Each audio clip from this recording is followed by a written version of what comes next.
सोमवारी रात्री 9 ते 9:30च्या सुमारास जुन्या नाशिकमधील नानावली परिसरात वर्गणीवरून झालेल्या वादात 6 ते 7 जणांनी राजा फिरोज शेख या अल्पवयीन मुलाच्या मानेवर शस्त्रानं वार केले। यामुळे तो गंभीर जखमी झाला। त्याची प्रकृती गंभीर झाल्याने त्याला उपचारासाठी खासगी रुग्णालयात दाखल करण्यात आले। सोमवारी रात्री 9 ते 9:30च्या सुमारास राजा फिरोज शाह हा त्याच्या मित्रांसह उभा होता।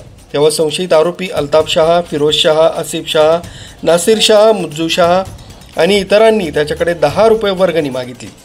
त्यानं देण्यास नकार दिल्यानं टोळीनं त्याच्या मानेवर धारदार शस्त्रानं वार केले। तो गंभीर जखमी झाला।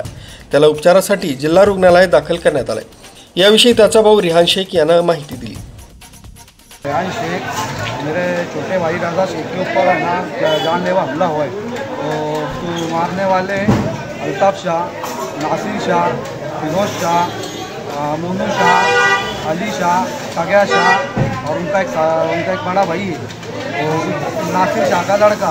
इन सबने 10 रुपये के चंदे के ऊपर दे मेरे भाई को मारा है और मेरे भाई की हालत बहुत क्रिटिकल है। इसके लिए हमारे प्रशासन से अपील करता हूँ कि इनको सख्त से सख्त कार्रवाई इनके ऊपर करी जाए। राजा शेख यांची प्रकृती गंभीर असल्यानं त्याला एका खासगी रुग्णालयात दाखल करण्यात आले।